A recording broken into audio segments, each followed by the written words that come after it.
और वो खूबियां कहाँ मिलती हैं? वो गुरु के दरबार में, गुरु की रहनुमाई में, उनके उपदेश के द्वारा, उनके द्वारा जो वचन फरमाए जाते हैं वो जीव हित और कल्याण के लिए ही होते हैं। परंतु ये सदियों से मन इस काल और माया के बंधन में है। उनकी दी हुई शिक्षा, उनके पढ़ाए हुए पाठ छोड़ना बड़ा कठिन है।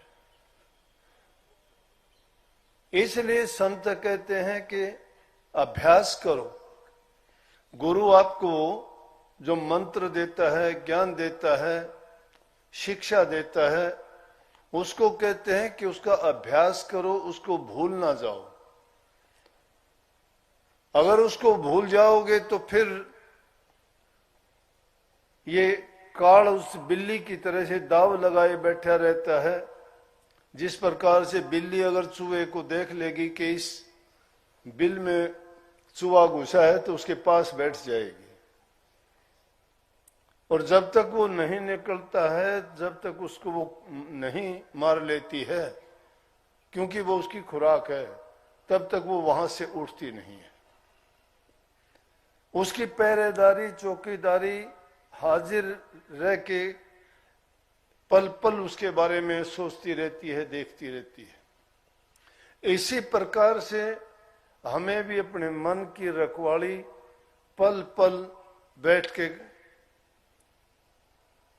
इस प्रकार से ध्यान लगाना पड़ता है। जब कहीं जाके ये मन सीधे रास्ते पे आ जाता है, लेकिन आने के बाद भी थोड़ी सी लापरवाही हुई ना और ये फिर वापस भटक जाता है।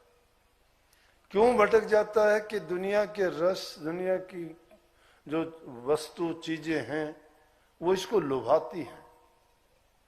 भक्ति में कोई ऐसा रस नहीं है कि आपको एक ही बार में या शुरू में ही वो आनंद आना शुरू हो जाए। भक्ति के लिए हम कम जाते हैं, लेकिन संसारिक ख्वाहिशें हमारी बहुत होती हैं। संसारिक ख्वाहिशों को पूरी करने के लिए जाते हैं, लेकिन अगर सही सच्चे मन से हम जाएं तो संसारिक ख्वाहिशें तो अपने आप ही उनसे पूरी होती चली जाएंगी। क्योंकि जो रास्ता हमें दिखाया जाता है उस रास्ते पे चलने से, उस खजाने से सब वस्तुएं प्राप्त होती है। कोई भी ऐसी चीज नहीं जो उससे बाहर हो, क्योंकि सब कुछ मालिक के हाथ में है। लेकिन जब तक गुरु पर यकीन, विश्वास और प्यार नहीं है, जब तक गुरु में तुम्हारी आस्था नहीं है, तब तक लाख नाम जपया करो, मन मर्जी से, मन मुक्ता से कोई भी काम करोगे, आपको कभी फायदा, हमें तो क्या किसी को हुआ ही नहीं। जिन्होंने भी दुनिया में अपना काम किया, अपने गुरु की संगत में रह के, गुरु के विश्वास को जीत के, उनके साथ प्रेम करके उन्होंने जो वस्तु पाई, दूसरा कोई साधन नहीं था ऐसा। और जितने भी इतिहास को टटोल के देखोगे तो गुरु का और शिष्य का जो नाता विश्वास का, प्रेम का है, ऐसा नाता दुनिया में दूसरा है भी नहीं। दुनियादारी के जितने भी नाते हैं हमारे स्वार्थ के नाते हैं, हमारे लालच के नाते हैं। लेकिन वो जो नाता है उसमें कोई दूसरी मिलोनी नहीं है। इस संसार के पदार्थों का उसमें कोई संबंध नहीं है। लेकिन दुर्बुद्धि इंसान को जितना भी समझाओगे उस पे कोई असर भी नहीं पड़ता इन बातों का। लेकिन जो भगवत प्रेमी हैं, जो अपना कल्याण चाहते हैं, जो इस संसार के पचड़े से सदा सदा के लिए मुक्त होना चाहते हैं, और जो जन्म मरण का रोग लगा है उससे बच जाना चाहते हैं, तो उसका एकमात्र साधन यही है कि वो जम की फांसी, वो काल की डोर जो हमारे गले में घली हुई है, वो सतगुरु के बिना कोई काट नहीं सकता।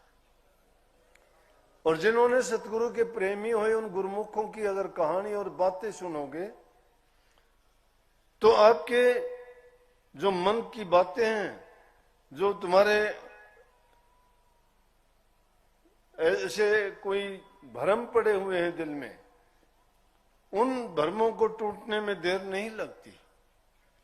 और उन प्रेमियों की जब कथा कहानी हम पढ़ते हैं, सुनते हैं या सत्संग के माध्यम से जब जब फरमाई और बताई जाती हैं तो वो हमारे विश्वास को भी दृढ़ करती हैं और वो हमें इस ओर आगे बढ़ने का मौका देती हैं, सिखाती हैं कि जब उन्होंने ऐसा किया था तो हम क्यों नहीं कर सकते।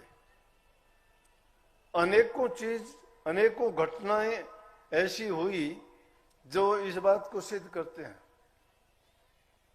निजामुद्दीन औलिया की कहानी पहले भी आपने सुनी होगी, बहुत बड़े पीर हुए हैं। उनके जमाने की बात है, एक सेवक आया, गरीब था, आके कहता है उनसे कि